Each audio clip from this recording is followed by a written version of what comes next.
अकोला महानगरपालिकेतील प्रलंबित सफाई कर्मचाऱ्यांच्या प्रश्नांवर महाराष्ट्र राज्य सफाई कर्मचारी आयोगानं आक्रमक भूमिका घेतली आहे। सफाई कर्मचाऱ्यांच्या निवासाच्या जागेचा मालकी हक्क, पट्टे आणि निवासाची सुविधा या प्रश्नांवर प्रशासनाला निर्णय घ्यावा लागणार आहे। यासोबतच आरोग्य आणि कामाच्या ठिकाणी आवश्यक सुरक्षा साधनांच्या प्रश्नांवरही ठोस निर्णयाची मागणी करण्यात आली आहे। सारवान राज्यव्यापी दौऱ्याच्या निमित्तानं अकोला येथे आले असता मनपाच्या स्थायी समिती सभागृहात आयोजित पत्रकार परिषदेत सारवान यांनी सफाई कर्मचाऱ्यांच्या प्रश्नांवर प्रशासनाची भूमिका स्पष्ट केली। यावेळी सफाई कर्मचाऱ्यांच्या अनेक वर्षापासून प्रलंबित असलेल्या मागण्यांचा आढावा घेण्यात आला। विजयनगर, शिवाजीनगर आणि भीमनगर परिसरात वास्तव्यास असलेल्या सफाई कर्मचाऱ्यांच्या जागेचा प्रश्न अनेक वर्षापासून प्रलंबित आहे।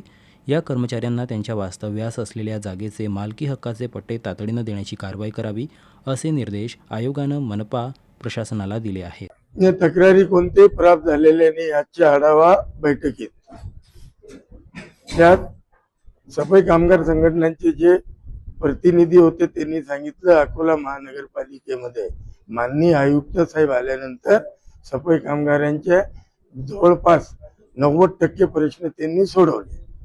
लवकरच मार्गी लावण्याच्या सूचना दिल्या। डॉक्टर बाबासाहेब आंबेडकर श्रम साफल्य योजना, सफाई कर्मचाऱ्यांच्या शैक्षणिक अर्थीनुसार पदोन्नती, हे जे महत्वाचे प्रश्न आहे ते लवकरात लवकर मार्गी कशी लागतील यासाठी राज्य सफाई कर्मचारी आयोग कटिबद्ध।